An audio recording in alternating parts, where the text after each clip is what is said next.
બેહવા માટેનું કેવું ભાઈ મસ્ત નહીં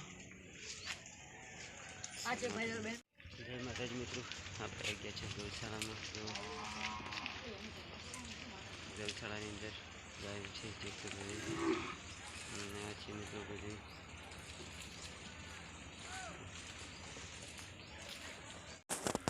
તો જય માતાજી મિત્રો કેમ છો બધા દ્વારકાધીશ તો મિત્રો આ છે આપણી ભાભર ગૌશાળા જલારામ ગૌશાળા ભાભર તો ત્યાં આપણે મકાઈ નાખવા માટે આવ્યા છે ગાયને ગૌશાળાની અંદર એટલે કે વેચવા માટે નહીં મિત્રો પૂન કરવા માટે આવ્યા છે ટ્રેક્ટર ભરાઈને તો આ છે ગૌશાળા જલારામ ગૌશાળા ભાભર મિત્રો મોટી વિશાળ ગૌશાળા છે આની અંદર 30 થી 40,000 જેટલી ગાયો છે મિત્રો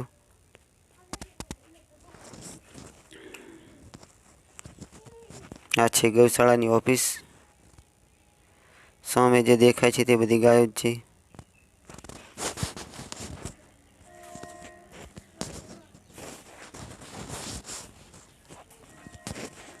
મિત્રો આ તો હજુ ગાયો અહીં ઓછી છે બીજા વાડામાં છે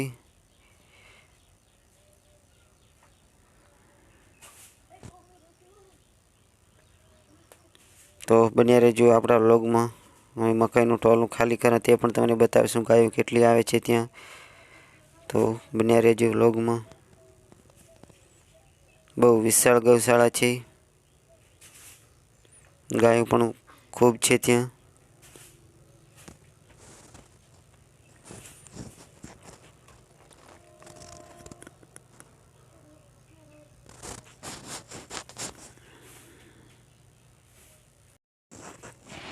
તો મિત્રો આવી ગયા છે આપણે હવે ટ્રેક્ટર ખાલી કરવા માટે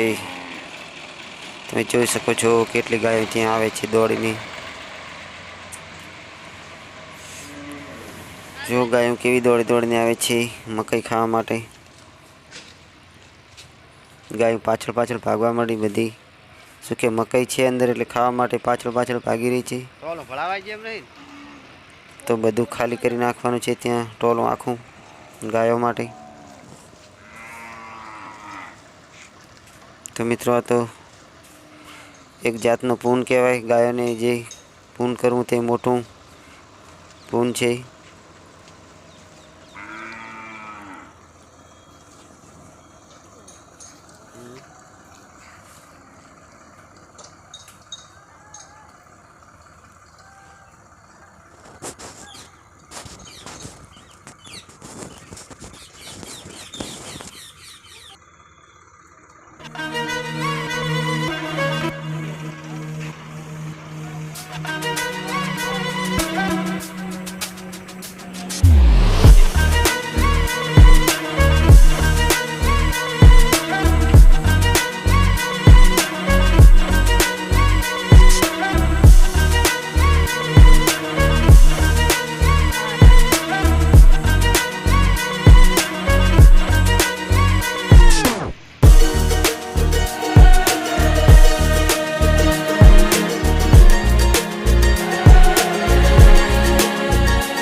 જુઓ મિત્રો, ગાયોના ટોળા થઈ ગયા છે મકાઈ ખાવા માટે. કેટલી દોડની ગાયો આવી રહી છે મકાઈ ખાવા માટે.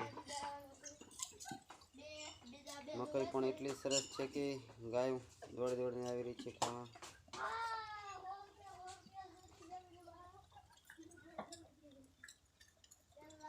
તો બન્યા રહેજો મિત્રો વિડીયોમાં, અમે આગળ પણ બધું બતાવીશું.